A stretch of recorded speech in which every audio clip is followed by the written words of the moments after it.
Welcome to The Married Therapist, a relationship podcast hosted by us, Luis and Amber Simide. This podcast is all about love, conflict, and the gray areas. If you like what you hear, be sure to like and subscribe wherever you're listening. Now let's get to the show.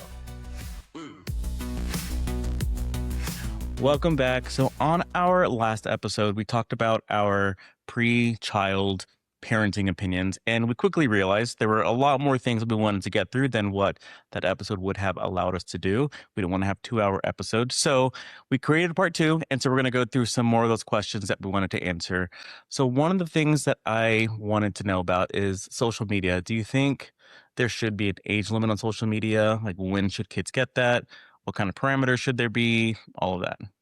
So with a lot of these things, it depends. I know I sound like a broken record, but truly, what kind of a child do I have that wants that?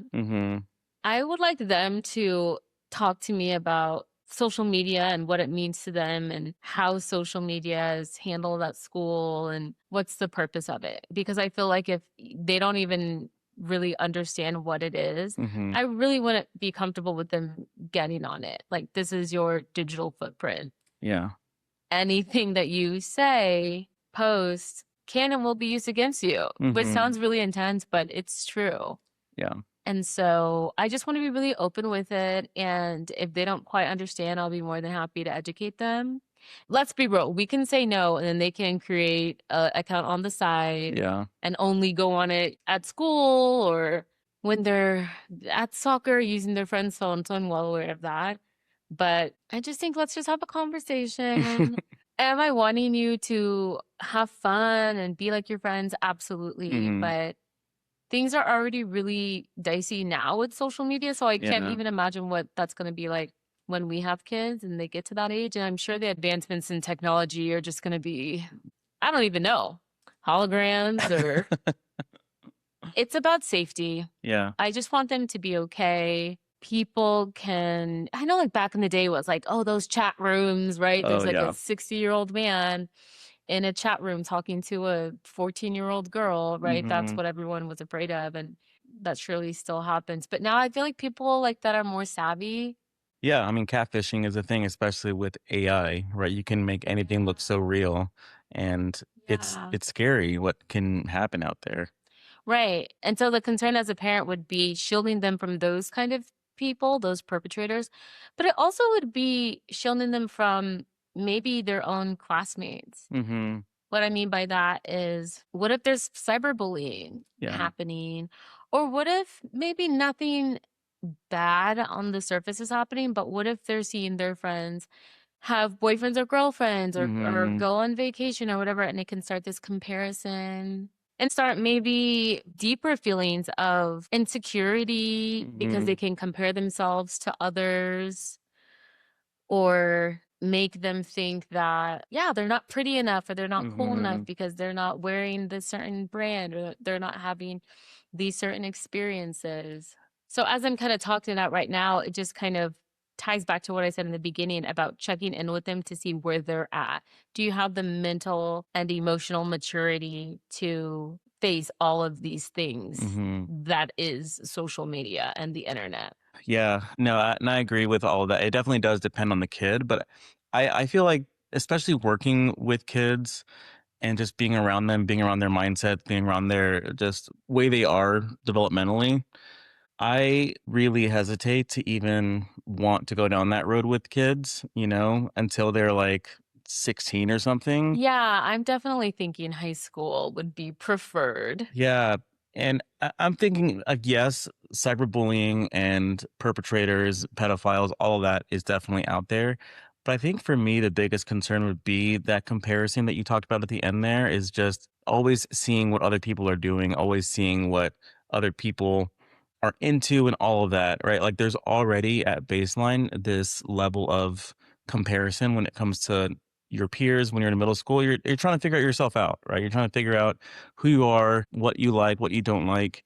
And this idea of like sharing all of that with the world adds this extra layer of pressure on those things, right? And so, yeah, I just think it's a very tricky thing for kids, because yes, a lot of kids do use it.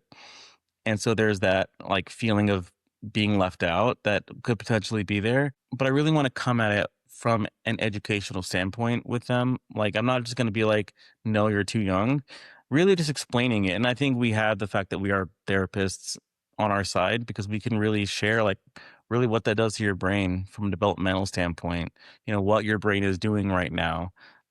There's there's so much that needs to happen that I feel like social media just being on all the time really disrupts that isn't necessarily as present for mature adults, right? So I don't know. I definitely err on the side of not wanting them to. And, but then again, like following up with saying why. Because I think kids might want to do it when they're like 10, or like, hey, can I get a Instagram or get a TikTok or whatever, if that's still around when they're at that age. And yeah, the knee jerk reaction would be like, no, you're too young, and leave it at that. But then, yeah, like you said, they're going to go around to their friend's house. They're going to download it anyway, or just, whatever. So many kids are so savvy when it comes to getting around the parental controls that, yeah, like they'll find out a way. I don't know how exactly they do it, but Wow, they, they're very smart. yeah, they know how to, or they just Google how to do that, like how to get around parental controls or whatever. But so kids are smart. They're around technology. They know how to do things, and they have friends that know how to do things. So I want them to see really the dangers of it from a developmental standpoint, instead of it just being like no, because yeah, they're gonna want to do it anyway. So when it comes to phones or tablets, things like that, do you think our kids should have full access to it, or do you think it should be limited? Oh my gosh. Uh, Again, it does depend on things, but I think starting out, they don't need an iPhone. I don't even know when you should get your first phone. Right. I got my first phone when I was in 8th grade. We had the brick Nokia phones with Snake Mm-hmm. and all that on it. Yeah, Yes. so I got that in 8th grade. But my older brother, he was a senior in high school when he got his first phone. We got it at the same time. So, everyone is different, but I don't necessarily see a reason for a phone when they're in elementary school, unless they have after school activities and things like that. That's the number one thing that I hear from Yeah. parents. Like, yeah, my 8 or 9 year old has a phone, but it's because they're in soccer, and Hmm. it's nice to be able to say like, "Hey, I'm done. I'm ready to be picked up." Yeah, and that makes sense for that. But I think there are ways that we can do that in a safe way because kids are naturally curious. They're going to unintentionally get into things that may not be appropriate for them, and I don't want them to fall into that trap. I don't want to set them up for failure with that. So, depending on what they have going on, we may decide to give them a phone early if that's in elementary school or whatever. But I would want to have very specific parameters on it and very specific controls. I know there's a feature where you can be alerted when they download anything or they need your permission to download anything. And so I would definitely want that. But I don't think we would make it a big deal. We're not going to be like, hey, you can't do this. Like, just don't make sure you don't, because that's going to set them up for curiosity and like, Right. why can't I do that? But again, just explaining it very matter of fact. Like, hey, if you ever need to download anything, let us know. We can download it for you just to make sure that it's okay. It won't mess up your phone or it won't be dangerous or whatever. And I feel like they'll be okay with that, hopefully. But what are your thoughts on phones? When should they get them, and what kind of phone should they get? Well, you told me about this Bark phone Yes. that is around that a lot of your kiddos hate Yes. because it's not a real phone in their eyes. And I know some of the kiddos are older, and so they're Hmm. definitely aware that this is not real. Yeah. But yeah, for younger kids, I really like that idea of them being able to text or them being able to call, but it's very limited. And Hmm. if they're at soccer practice or whatever extracurricular activity, it would be nice for them to say, "Hey, we're running late," Hmm. or "Hey, we actually ended early." Like, okay, great, because I can go ahead and run an errand or do whatever else. And it can teach them early on, like, okay, you can be all grown and you can text your mom or text your dad. Yeah.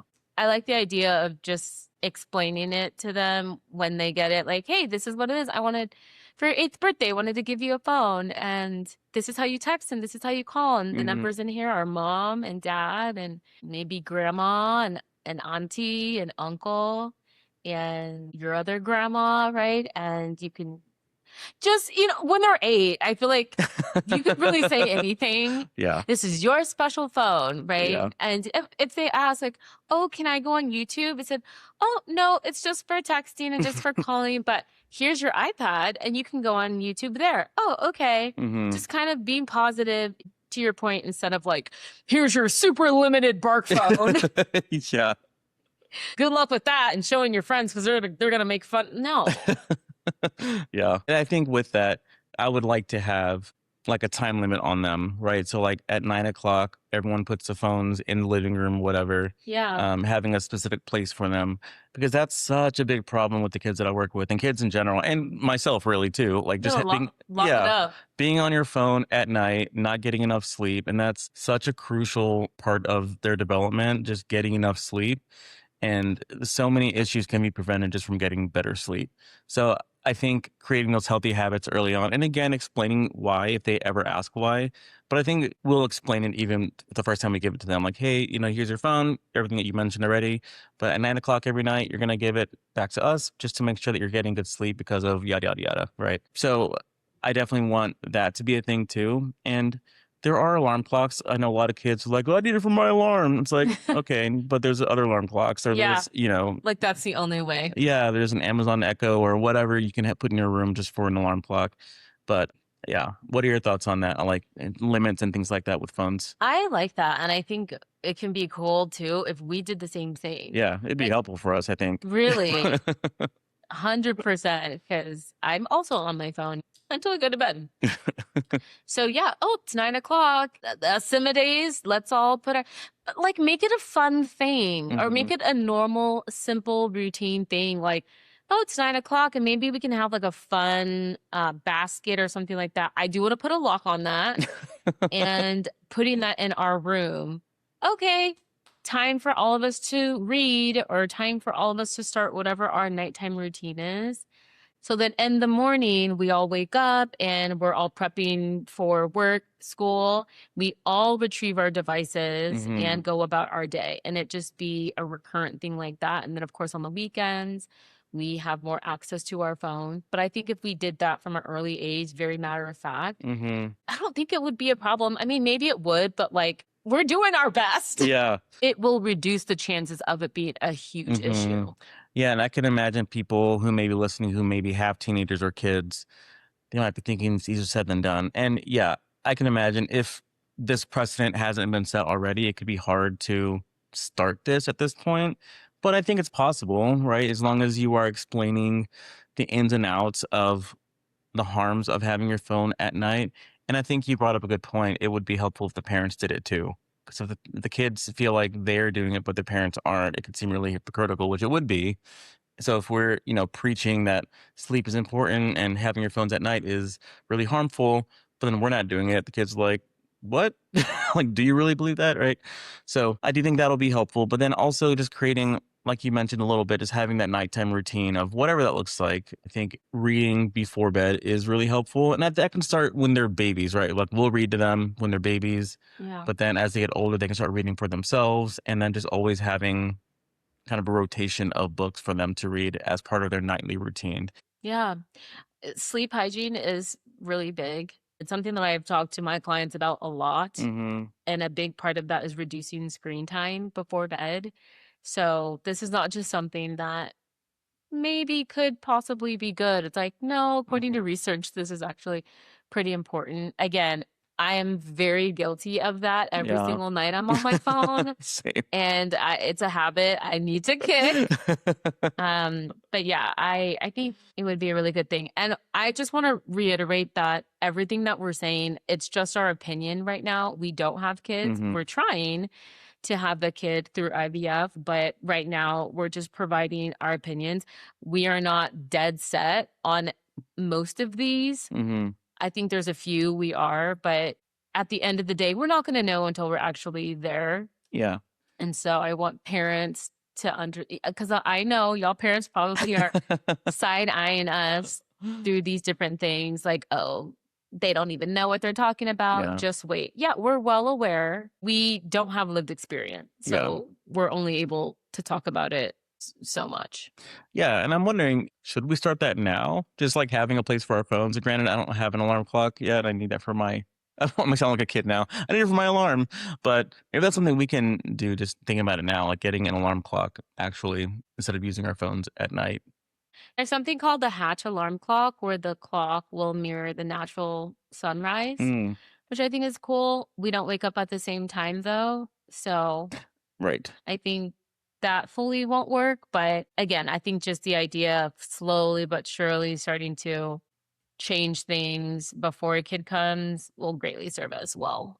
Yeah, because yeah, there are times when you go to sleep before I do, and then I'm up until 3 in the morning just laughing at videos or watching random cooking videos or just the most random videos. So yes, I think that'll be helpful for both of us.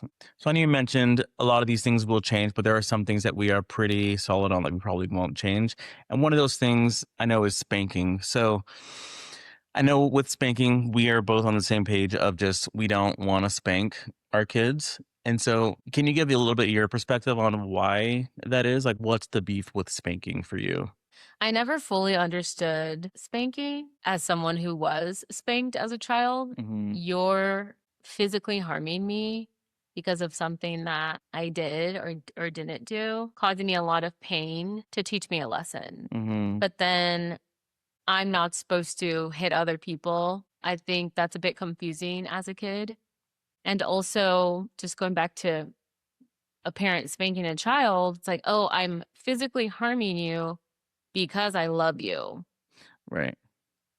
I never felt love whenever that was happening. Yeah, it's a very confusing message. And I felt that there was anger behind it. So it's like, I'm angry because I'm so disappointed in you. Hmm. So I'm going to physically cause you harm. It just was super confusing for my brain. And there's been a lot of studies that have come out since that have said, like, it is not helpful in the Hmm. long run to do that to your child. And I know a lot of people will say, oh, spare the rod, spoil the child, religious people. And, oh, I got spanked and I turned out well. And, Yeah. something you've been saying recently is you turned out well despite that. Yeah. Like that didn't have to happen. And I know it can be a cultural thing or a generational thing, but at the end of the day, studies show that there are so many other more productive forms of discipline. Yeah. Taking things away is really, really big. Hmm. And whether that's a video game or anything, any other toy, but also experiences, Hmm. like let's say we're planning to go to the water park, and this really large thing happened and a kid messed up. Okay, we're not going to go to the water park. That's going to sting. Hmm. And a kid most likely will learn from that. Oh man, I really messed up and I didn't go to the water park and that made me so sad. Let me be better. Hmm.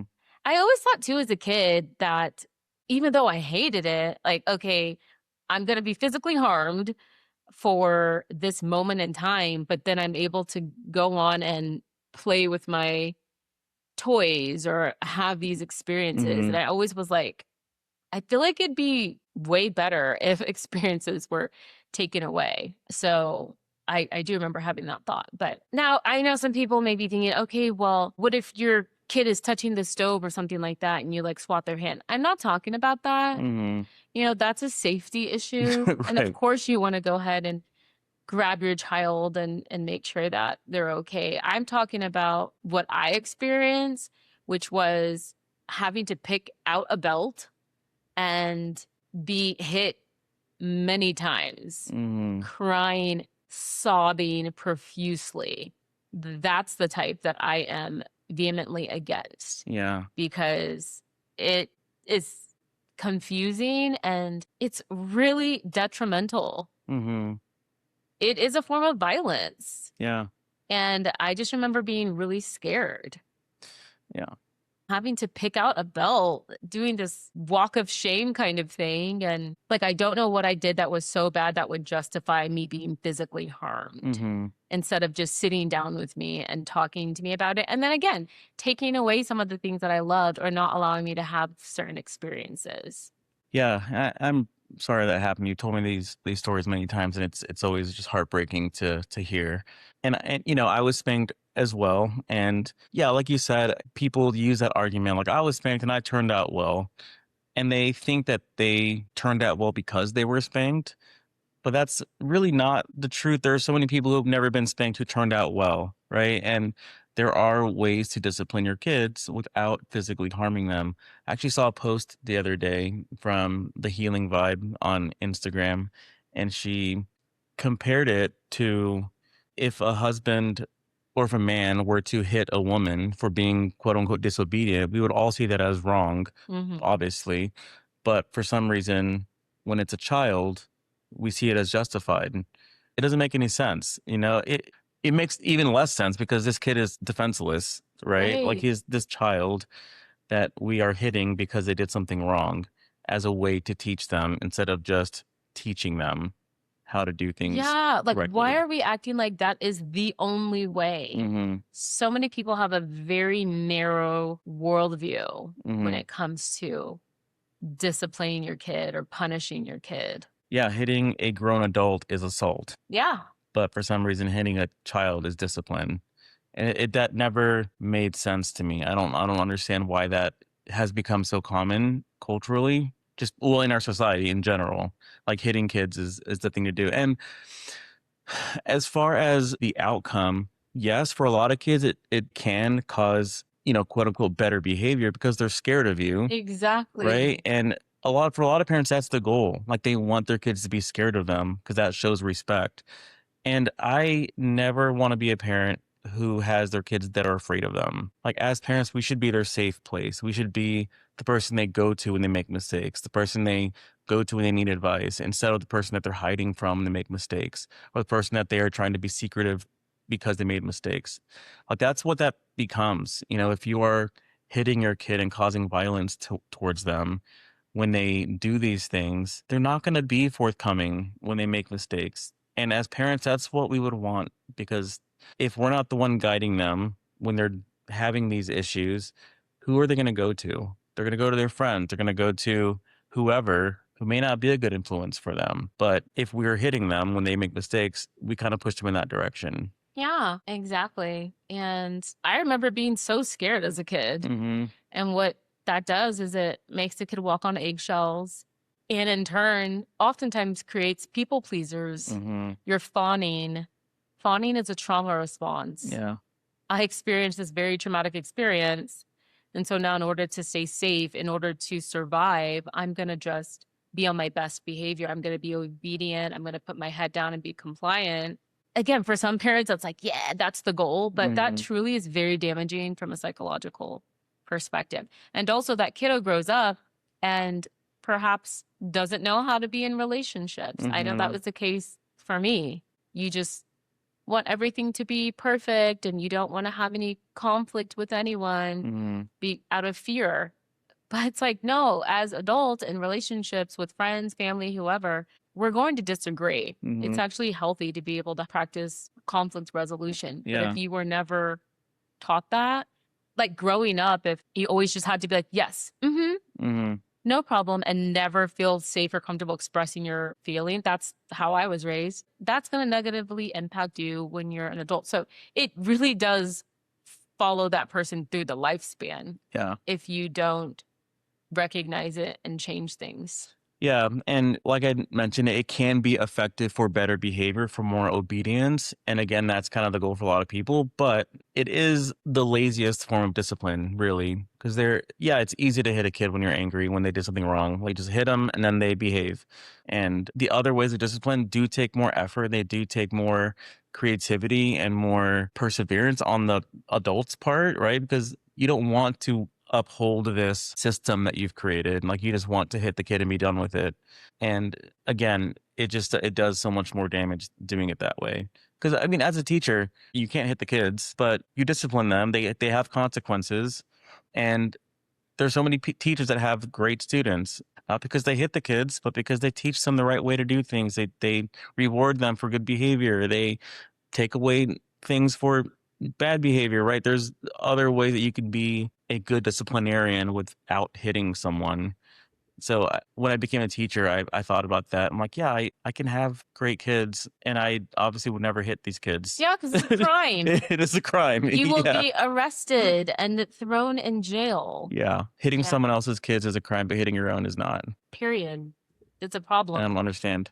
And another thing that I think a lot of people don't separate is that kids have accidents and then there are moments of blatant rebellion. You told them Hmm. to do something probably many times and they did it anyways, sometimes looking you in the eye. Kids are kids. They are going to make mistakes. Glasses are going to be broken. Hmm. They're going to forget to do certain things. And I feel like a lot of parents don't understand that a kid's brain is mush. It's not fully there yet. Literally, it will take years until their prefrontal cortex is fully developed. And so I feel like we just forget that. We don't allow kids to be kids and we're punishing them for accidents. Hmm. When the punishment, in my opinion, as someone who doesn't have kids, should really focus on those moments of blatant rebellion. Now, again, if I'm telling you 50, 11 times to not play basketball in the kitchen because you're going to break the plates and you do it, okay, at that point, I'm going to punish you. I'm still not going to spank you, Hmm. cause you physical harm. But at that point, I would go ahead and take away your Game Boy or whatever it is. But if it's the first time ever and you're playing and something happens, oops, I'm sorry. I'm not going to just Yeah. punish you. Yeah. You're 3 years old Yeah. and you don't know any better because, again, your brain is mush. And so it's an opportunity to sit down with him. Will I be upset? And I know parents are listening to like, but that was my grandma's dish. Hmm. Kids will piss you off. Hmm. Like, would I be upset if it was a family heirloom or something that was really expensive? Of course, I'm not a robot, but that's a 3-year-old. Yeah. And these are your emotions. You have to deal with those. They don't have to deal with Yes, them. it's not appropriate to take your anger out on your kid. Hmm. So, like, put the ball away, put the kid in a corner or whatever it is. I need a second. Breathe, do what you got to do, and then come back and say, hey, I know you just got this ball yesterday and you're excited to play with it. This ball is only for outside. We don't play it inside because we can break things. I'm going to need you to stay in the living room. I'm going to clean it up and we're just going to take a second and maybe playtime is over and we can transition to do something else. But yeah, mommy's feeling kind of sad right now because that's a really expensive piece of china, Hmm. or that was grandma's dish that she gave me. And yeah, I'm sad that I'm not going to have that anymore. But you know what? I know that kids make mistakes. I made mistakes. My sisters and I, we broke so many dishes growing up. But I don't want them to think that they're the scum of the earth or they're Yeah. this horrible, evil, vile person for doing that. Yeah. And unfortunately, there are just experiences that I had when I was growing up where it was an accident and I was beat and I just had a really hard time with that. Hmm. Yeah. I think there's a difference between guilt and shame, right? Where guilt would be like, I did something bad, whereas shame is like, I am bad. And I Yeah, the think, personhood. yeah. And so often parents a lot of times unknowingly will perpetuate this shame mindset of like you are bad, like you're such a bad kid. They might have done a bad thing, but they're not a bad kid. And so I think it's important to recognize that yourself as the adult, as the parent, but then also to communicate that to the kid because we don't know what kind of messaging they're receiving from the things that we say to them. So Right. if you're just telling them like you can never get anything right, they receive that as I'm bad, I can't do anything right. And they start to create this inner dialogue. And that's something that we learn in grad school, but then also just through experience.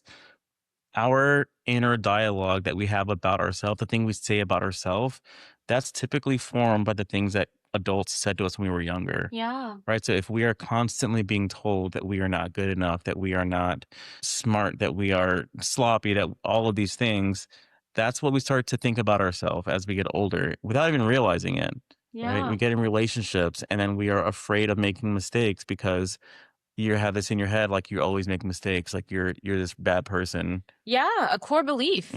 There's a book that I'm listening to now called Good Kids by Maggie Nick. She's an LCSW, and it talks about this whole concept of always trying to be that good kid, so you're not getting spanked or being shamed or whatever that is.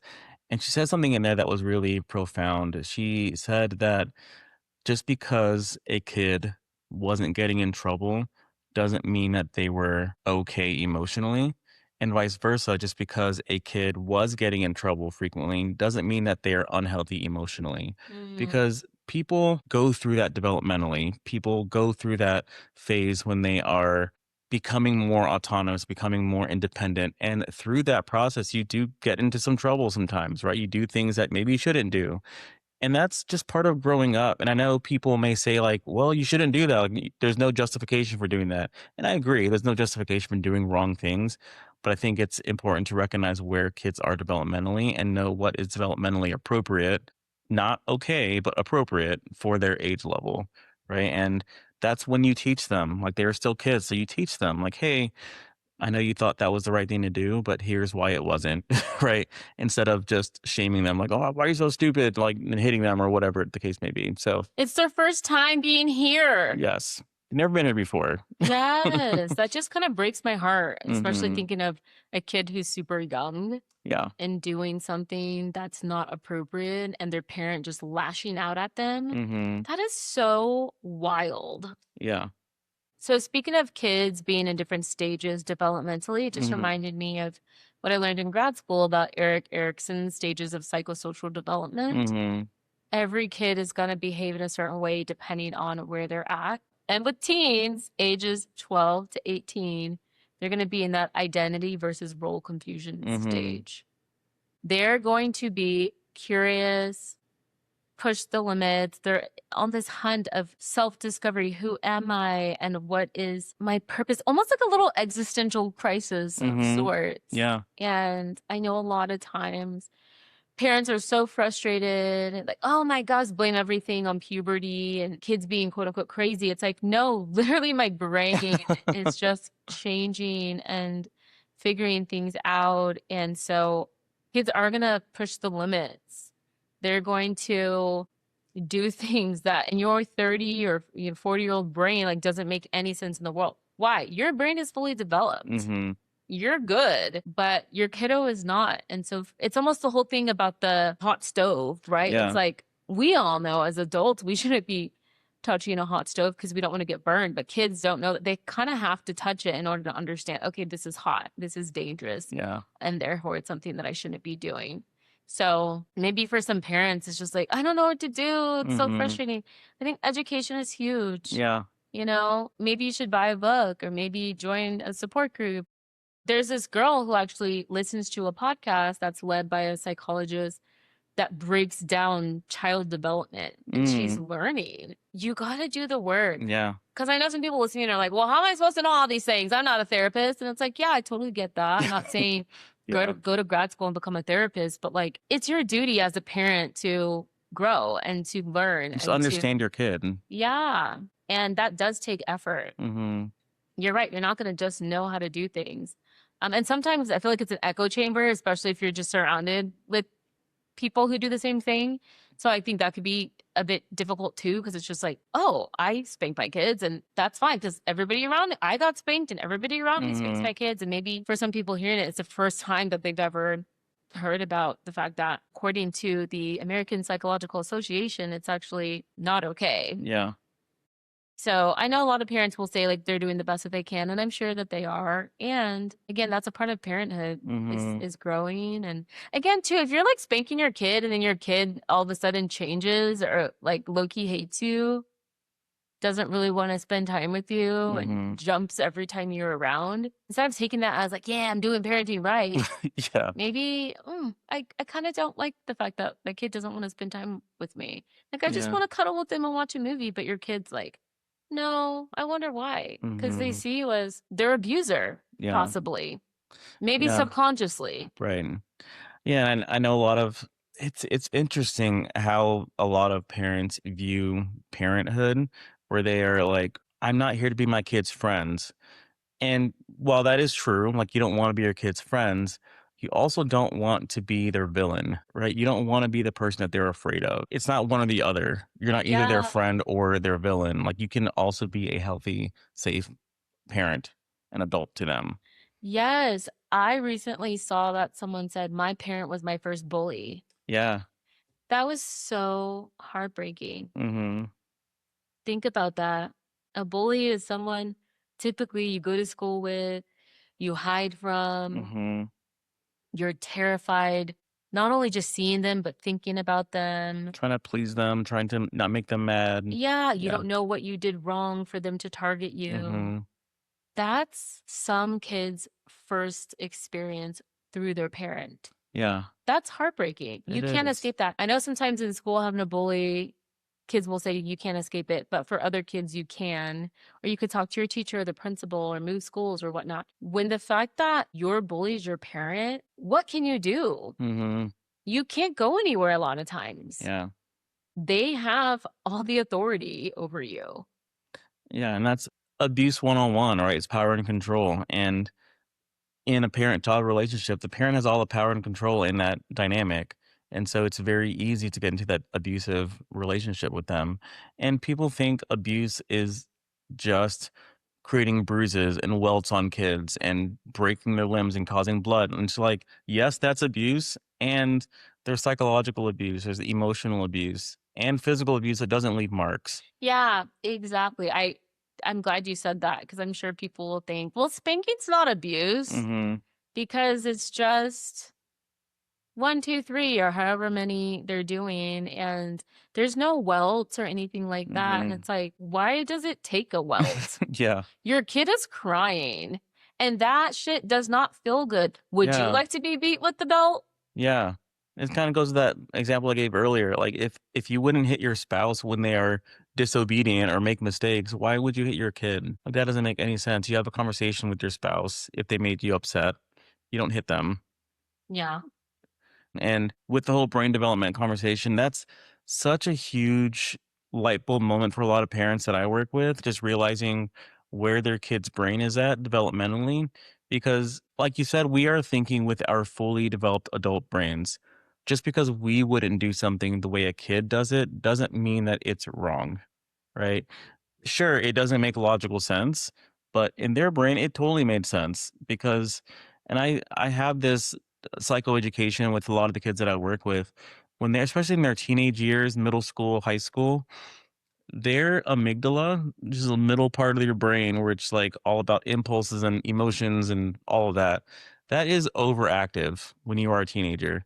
It's just firing off out on all fronts, and your frontal lobe, which is not fully developed, it's responsible for decision making and rational thinking and all of that. That's not fully formed, and it is taking a backseat. And so when you combine those two, you have this impulsive, emotional person who doesn't make wise decisions. You're going to see a lot of stupid mistakes. That's just, it's going to happen. Now, it doesn't mean that it doesn't deserve consequences, but it does deserve some perspective And grace. and grace. It's like, yep, that makes sense. You jumped out of that window. That didn't make any sense, but I get it. You're a teenager. You're doing stupid things right now, right? Like, when I think about when I things that I did when I was a teenager, there are so many things that I would never do today. So I'm like, that was dumb. Why did I do that? Like my brothers and I used to jump off of the roof in our house. Like, why did we do that? I don't know. Because Because you thought it was we fun. thought it was fun. We wanted to do it, right? Like I would never do that now. I'm like, why would I want to jump off of the roof of a house? That's stupid. Which it is, but for a kid, it's like I want to do it, and they do it. Yeah. So I think it's important to recognize where you're at developmentally versus where your kids are at developmentally from a brain perspective, and see like, okay, the things that they're doing, it's natural and it's part of life, Yeah, and we're not saying just let your kid wow out right? and make horrible decision after horrible decision with no consequences. There absolutely needs to be consequences. Again, it's about healthy ones. Mm-hmm. You know, I said don't jump off the house, and your kid does it 10 minutes after you said that. Okay, you went ahead and blatantly rebelled, and so no PS5 or not going to that birthday party, or Yeah. we all were going to take a trip to Mexico to celebrate your birthday and we're not going anymore. That kid would be destroyed. Yeah. That's the point though, right? They're going to learn, okay, my bad. I did a bad thing after being told not to do it. I'm suffering the consequence. You know what? I'm going to be better. And that is proven to work. Yeah, and it's really just a matter of showing that actions have consequences. Yeah. That's the whole message with any kind of discipline. Actions have consequences. So when we get older, we have to live that. We don't have a parent disciplining us. We have the police telling us these Yeah. have Or like consequences. work. Or work, you get fired, right? You get fired, you get arrested, you have all these natural consequences. But when you were a kid, obviously you're not going to get arrested for jumping off the roof, but you need to see that your actions have consequences. When you're told not to do something, there is a rule and you go against it, there's going to be a consequence. And it might be not going to Mexico, it might be not going to your friend's house for the birthday party, it might be not being able to play outside that day with your friends or whatever it is. Like that's at the end of the day, that's what discipline is for. Parenting is such it's a gift, but it's such a huge responsibility because you are creating humans, you're creating adults, right? They're not Hmm. going to be kids forever. They're going to become adults that take the lessons you are teaching them now into their adulthood. And on the flip side, kids are resilient, right? Parents also make mistakes. So it's not to say that parents need to be perfect and never do anything wrong, but it's recognizing when you do something wrong and be able to explain it to the kid. Like, hey, I said this to you and I'm really sorry. I didn't mean to say that. I know that still probably hurts. Um, but I'm sorry for saying that to you. Right. Yeah. Cause, I blew up. mm-hmm, I was beside myself. I recognized that that was an overreaction. mm-hmm. Yeah. So bottom line, spanking is wrong. I know there's a lot of people that have like opinions about things and they're like, well, just because we don't do it your way doesn't mean that we're wrong. And there are some things that are not black and white, but with this, it's pretty black and white. Just because you don't see it as abusive doesn't mean that it's not abusive, right? And American Psychological Association characterizes it as abuse. So, Okay. So what about letting kids fail? Do you step in, rescue them, dad's mm, here, save the day? Or do you just kind of let them thug it out? yeah, I think it depends on what it is they're failing at and what the reason behind that failure is. If it's a matter of them just not doing their work, like they know they have schoolwork and they're just choosing to not do their schoolwork and not turn it in, they're going to fail. And I'm not going to talk to the teacher and have them do extra credit. I'm like, okay, you knew what you needed to do and you didn't do it. So now, this is separate from if they have some actual disability, right? If they have ADHD and it's not diagnosed, or if they have other things, other challenges that are not being done, if they have a 504 plan, that would be accommodations that they can have for whatever they have going on, if they have dyslexia or if they have a learning disability of some kind. So if those things aren't being followed and that's what's causing them to fail, that's a different conversation, right? At that point, I would need to talk to the school. Why are these accommodations not being done? This is a legal document. We need to follow this. If you don't, I'm going to get talk to a lawyer, all of that. But barring all of that, if they don't have any accommodations and they don't need accommodations, they don't have any kind of developmental things going on, and they really just aren't doing their homework, they're going to fail their class. I'll talk to them and be like, hey, what's going on? And, we're not going to be the type that's going to find out they're failing at the end of the That semester. part, yeah. So we will be involved in their schooling to see like, okay, the first 6 week period, we see that you're failing this class. Like, what's going on? How can we support you in this way? And if they're just like, I just don't really feel doing my homework. It's like, okay, well, we got to do your work. We got to figure out what's going on. Like, why aren't you doing your work? See if there's any like depression going on. Like, I don't know, especially if it's different, right? It's important to see like patterns in someone's life. And if this is just very different than what has been happening previously, there's something else going on. So, all of that aside, if this is kind of their baseline and they are just not doing things, sometimes you just have to let them fail or for them to learn. There are, I tell parents this all the time, and I've said it here before, like there are things that are hurtful and there are things that are harmful. Failing a class, that might be hurtful, but it's not going to be harmful, right? They'll have to repeat a grade or they'll have to repeat the class, and that sucks. Their friends are going to move on, but they're going to be there. But that's the natural consequence of not doing their work. And so I think those are hard lessons that kids have to learn sometimes. And that's kind of where I stand on that. What about you? Like with failing in I don't general? have anything else to add. I agree with everything you said. And it makes me think of something that's kind of similar, but letting kids quit when it comes Mm, to an extracurricular activity, whether that's sports or music, dance, anything like that. There's some parents who are like, no, you said you wanted to do it. I paid the money. You have to give it a full year or give it until if there's semifinals or something like that. hmm. And then there are other parents who are like, no, you can change your mind. I don't want to pressure my kids to do anything. So for me, I don't want to say it depends, but if it's a kid who has been talking to me about playing basketball for a really long time, I want to play basketball because of this, this, and this. I went to cousin's basketball game. It was so great. I follow basketball on TV. Oh my gosh, basketball's my life.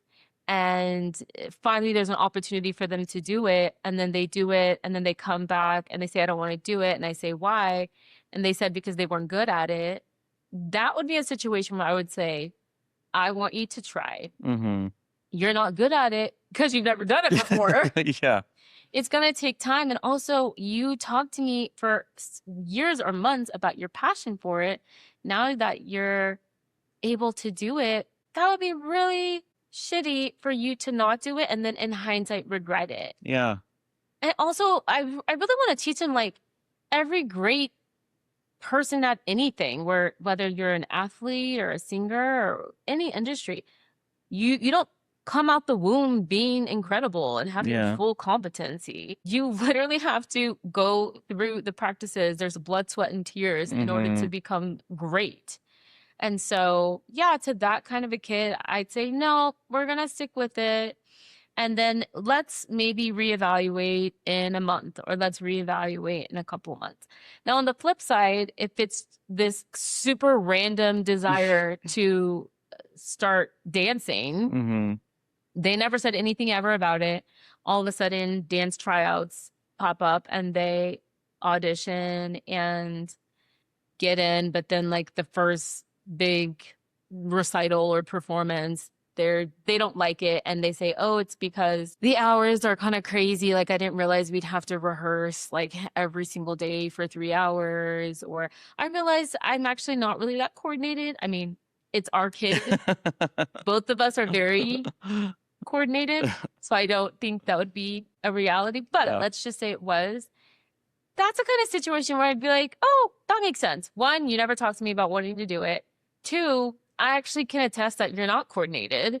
Three, it does take a lot of time out of your schedule. And you're telling me you'd rather be doing other things. I'm like, oh, yeah, no problem. So that's what I mean by it depends. Okay. What do you think? I I agree on most of that. I will say if let's say it is that random thing that they're just like, hey, I thought about doing whatever dance, or I wanted to do theater, or I wanted to play soccer, and they start playing, they're not really feeling it. For me, I would rather them just finish out the season, just because sometimes it is a matter of just not being good, or it's just a matter of not really knowing the kids very well. Now, it depends on what the reason for them not wanting to be in it is. If they're being bullied, or if they are physically being harmed, or if, like you said, if there was like unforeseen circumstances, like it's taking up a lot more time than they thought it would. Like they were just told it was just going to be one practice a day, but then they were told all of a sudden they have two a days. That'll be a different story. But if they knew what they were getting into and they chose to do it, it's kind of like natural consequences for me. Like, okay, well, you chose to do it. So this is what that looks like. Let's just get through it. And if at the end of the season you still really didn't like it, don't do it next time. Like that's fine. You don't have to do it next season. But I do want you to just finish what you started.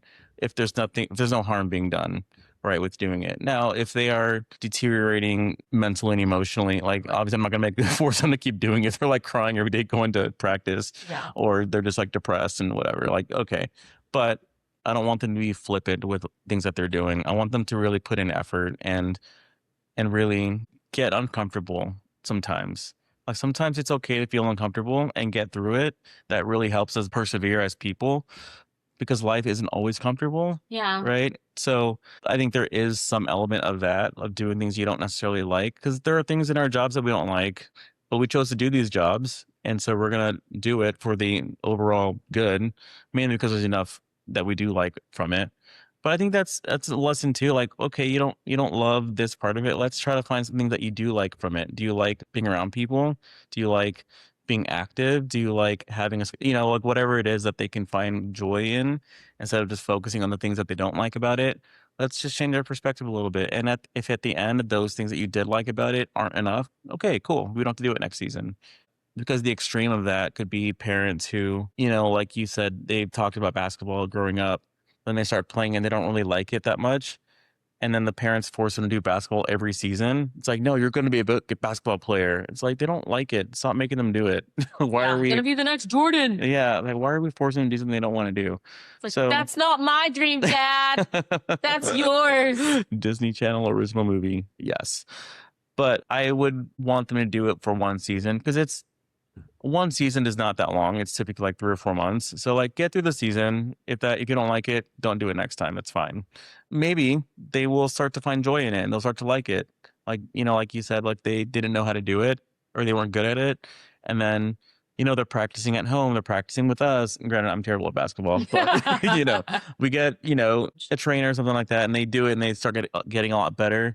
Typically they start to really like it. So I think it depends on what they like, what they want to do, what they're willing to put in effort for. But if you say you're not good at it and that's the reason you're not wanting to continue it, but you're also not putting effort to get better at it, it's like, okay, you're not going to get better by sitting on the couch and playing PS5. It's not going to happen. Yeah. So if you want to get better at it, let's go outside and practice a little bit, right? Like, I don't want you to complain about it all day, every day and not do anything about it. There are ways to get better at things. Yeah. That's good. Okay, and now the last thing that I want to talk to you about is financial transparency.